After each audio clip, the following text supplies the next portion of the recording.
கர்த்தருடைய பரிசுத்த நாமத்திற்கு மகிமை உண்டாவதாக. 80வது சங்கீதம், அதனுடைய தலைப்பை கவனிங்கள். சில வித்தியாசமான வார்த்தைகள் அதிலே பயன்படுத்தப்பட்டிருக்கிறது. அவைகள் என்ன என்று முதலாவது நாம் புரிந்து கொள்வோம். சாட்சி விளங்கும்படி ஷொஷானிம் எடூத் என்னும் வாத்தியத்தில் வாசிக்க ராகத்தலைவனுக்கு ஒப்புவிக்கப்பட்ட ஆசாப்பின் சங்கீதம். இந்த சங்கீதம் ஆசாபின் சங்கீதம், அது தெளிவாக சொல்லப்பட்டிருக்கிறது. அடுத்தது சொஷானிம். சொஷானிம் என்று சொன்னால் லீலி மலர்கள் என்பது நம் எல்லாருக்கும் தெரிந்த விஷயம். எடூத் என்பது எபிரேய வார்த்தை, ஆயின் டாலர். இந்த இரண்டு எழுத்தையும் சேர்த்து நீங்கள் உச்சரிப்பீர்கள் என்று சொன்னால் எட் என்று உச்சரிப்பீர்கள். அதனுடைய பொருள் விட்னஸ், டெஸ்டிமனி அல்லது சாட்சி என்பதாகும். ஆகினால் இந்த சங்கீதம் என்று சொல்லும் பொழுது ஒரு மோசமான, ஒரு டேஞ்சரஸான, முள்ளுகள் நடுவில் இருக்கிறதான அந்த லீலி புஷ்பத்தை போல இருக்கிற ஒரு சூழ்நிலையிலே இருக்கிற 10 கோத்திரங்களை பற்றி எழுதப்பட்டுகிற ஒரு அற்புதமான ஒரு சங்கீதம் என்பதை நீங்கள் முதலாவது நினைவு கொள்ள வேண்டும். இந்த சங்கீதத்திற்கு சாட்சியின் சங்கீதம் என்று சொல்லி நாம் தலைப்பிட்டால் அதுவே மிகச் சரியாக இருக்கும். இந்த ஆசாப் இஸ்ரவேலின் மேய்ப்பர் என்று சொல்லி ஆண்டவரை அவர் அழைக்கிறார். என்னுடைய ஜெபத்தை கேளும் ஆண்டவரே என்று சொல்லி சொல்லுகிறார். இந்த சங்கீதத்தினுடைய பொருள், கருப்பொருள் என்று சொல்லி நீங்கள் கவனிப்பீர்கள் என்று சொன்னால் 10 கோத்திரங்களை குறிப்பாக சொல்லுகிற ஒரு சங்கீதம். அந்த 10 கோத்திரங்களும் யோசேப்பினுடைய மகனாகி எப்பிராமீமினுடைய தலைமையிலே அவர்கள் வழிநடத்தப்படுகிறார்கள் என்பதை பற்றி பேசிக் கொண்டிருக்கிற ஒரு சங்கீதம் என்பதை நீங்கள் புரிந்து கொள்ள வேண்டும். இதனுடைய விஷயம் என்ன என்று சொல்லி கேட்டீர்கள் என்று சொன்னால், தேவனிடத்தில் அவர் பேசுகிறார். அவர் கேருபீன்களின் மத்தியிலே வாசம் பண்ணுகிற தேவன் என்று சொல்லி இவர் சொல்லிக் கொண்டிருக்கிறதை நீங்கள் கவனிக்கிறீர்கள். தேவன் எழுந்தருளட்டும், தேவன் கிரியை செய்யட்டும் என்று சொல்லி இந்த சங்கீதத்திலே அவர் சொல்லுகிறதை நீங்கள் வாசிக்கலாம். ஆகினாலே இதுதான் இந்த சங்கீதத்தினுடைய பின்னணியும் இந்த சங்கீதத்தினுடைய கருப்பொருள் என்பதை நீங்கள் புரிந்து கொண்டீர்கள். இப்பொழுது நீங்கள் ஒரு முறையாவது, ஒவ்வொரு முறையும் நான் சொல்லுகிற சங்கீதத்தை நீங்கள் கண்டிப்பாக ஒரு முறையாவது வாசிக்க வேண்டும். ஏனென்று சொன்னால் எல்லா வசனங்களையும் வாசித்து என்னால் விளக்கம் கொடுப்பதற்கான சமயம் இல்லை. மிக குறுகிய நேரத்திலே சில தியானங்களை உங்களுக்காக கொடுக்க வேண்டும் என்கிற நாங்கள் எடுக்கிற முயற்சி, அவ்வளவுதான். இதன் மூலமாக நீங்கள் நிச்சயமாக ஆசீர்வதிக்கப்பட்டுகிறீர்கள் என்று நாங்கள் நம்புகிறோம். தயவு செய்து உங்களுடைய கருத்துக்களை எங்களுக்கு தெரிவிக்கும்படி அன்போடு கேட்கிறோம். அவர் சொல்லுகிறார், எங்களை திருப்பி கொண்டு வாரும், உமது முகத்தை எங்கள் மேல் பிரகாசிக்க பண்ணும், அப்பொழுது ரட்சிக்கப்படுவோம். இதுதான் இந்த சங்கீதத்தில் இவர் முன்வைக்கிற ஒரு விஷயம். இதை நீங்கள் கவனிப்பீர்கள் என்று சொன்னால் 3வது வசனத்தில் இந்த விஷயத்தை நீங்கள் கவனிக்கலாம். அதே போல கடைசி வசனத்திலும் இதையே திரும்பவுமாக சொல்லுகிறதை நீங்கள் கவனிக்கலாம். இந்த சங்கீதத்தினுடைய 3வது வசனத்தை முதலாவது வாசியுங்கள், அடுத்தது கடைசி வசனத்தையும் வாசியுங்கள். அப்பொழுது சங்கீதத்தினுடைய முழு கருப்பொருளையும் நீங்கள் புரிந்து கொள்வீர்கள். தேவனே எங்களை திருப்பி கொண்டு வாரும், உமது முகத்தை பிரகாசிக்க பண்ணும், அப்பொழுது ரட்சிக்கப்படுவோம். சேனைகளின் தேவனாகிய கர்த்தாவே, எங்களை திருப்பி கொண்டு வாரும், உமது முகத்தை பிரகாசிக்க பண்ணும், அப்பொழுது ரட்சிக்கப்படுவோம். இப்ப நீங்க கவனிக்கணும், ஆண்டவரே திருப்பி கொண்டு வாரும், முகத்தை பிரகாசிக்க பண்ணும், அப்பொழுது ரட்சிக்கப்படுவோம். இப்பொழுது இந்த கோத்திரங்கள் முழுவதையும் ஒரு திராட்சை செடிக்கு ஓமையாக இங்கே சொல்லிக் கொடுக்கிறார். என்ன சொல்லுகிறார்? ஒரு திராட்சை செடியை எகிப்திலிருந்து கொண்டு வந்தீங்க, அதை அழகாக எல்லா ஜாதிகளையும் துரத்தி விட்டுட்டு அந்த திராட்சை செடியை நட்டுனீங்க.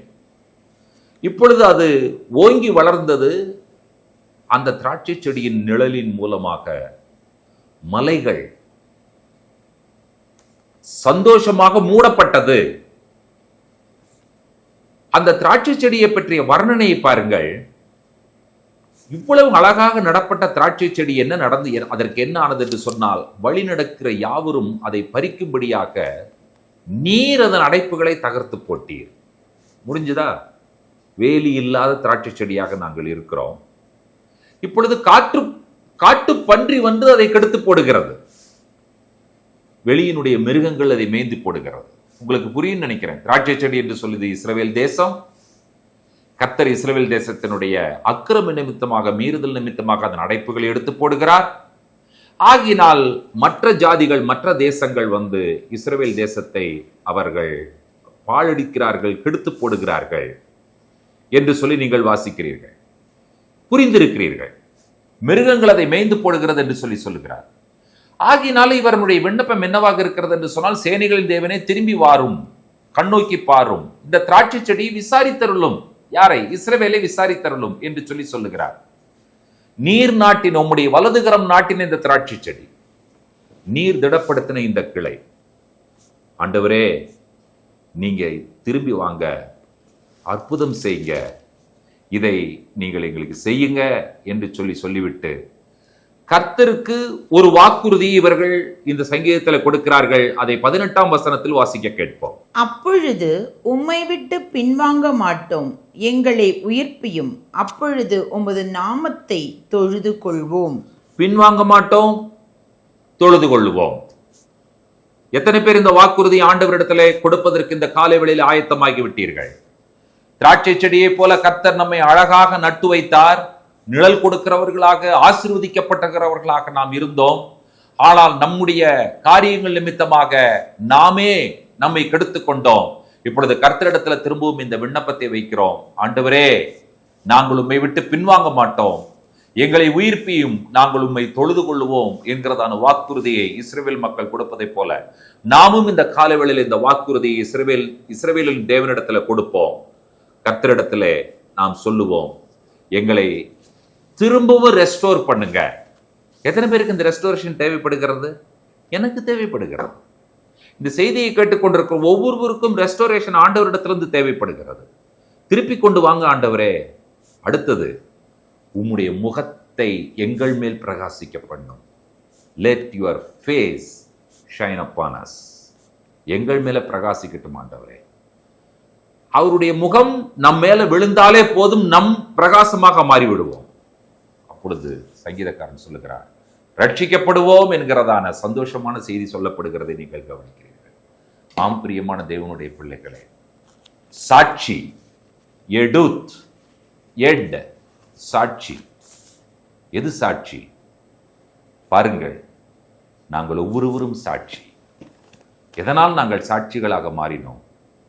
கர்த்தர் எங்களை திருப்பி கொண்டு வந்தார் என்பதற்கு சாட்சி. அவருடைய முகத்தின் ஒளி எங்கள் மேல் பிரகாசித்தது என்பதற்கு நாங்கள் சாட்சி. கர்த்தர் எங்களை ரட்சித்தார் என்பதற்கு சாட்சி. இந்த நாளிலே இந்த செய்தியை கேட்டுக்கொண்டிருக்கிற ஒவ்வொருவரும் கர்த்தர் திருப்பி கொண்டு வருவாராக. அவருடைய முகத்தின் ஒளியை நம் மேல பிரகாசிக்க செய்வாராக. அவருடைய ரட்சிப்பின் வலது கரத்தை நீட்டி கர்த்தர் நம்மை ரட்சிப்பாராக. இதன் மூலமாக நம் ஒவ்வொருவரையும் ஆண்டவர் ஜீவனுள்ள தேவனுக்கு சாட்சிகளாக நிலைநிறுத்துவாராக. நீங்களும் நானும் எடுத், சாட்சிகள் என்கிறதான மேலான செய்தியை இந்த காலை வேளையிலே பரிசுத்த ஆவியானவர் மூலமாக நாம் பெற்றுக்கொண்டதற்காக ஆண்டவருக்கு நன்றி சொல்வோமா? வாருங்கள், இணைந்து ஜெபிப்போம். கிருபையுள்ள தேவனே, மகத்துவமுள்ள தேவனே, எங்களை திருப்பி கொண்டு வாரும். உம்முடைய முகத்தை எங்கள் மேல் பிரகாசிக்க பண்ணும். அப்பொழுது நாங்கள் ரட்சிக்கப்படுவோம்.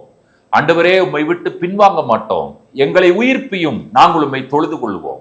நிச்சயமாய் இந்த வாக்குறுதிகளை நாங்கள் உள்ளத்தின் ஆழத்திலிருந்து சொல்லுகிறோம் ஆண்டவரே. நாங்கள் ஒரு நாளும் பின்வாங்க மாட்டோம் ஆண்டவரே.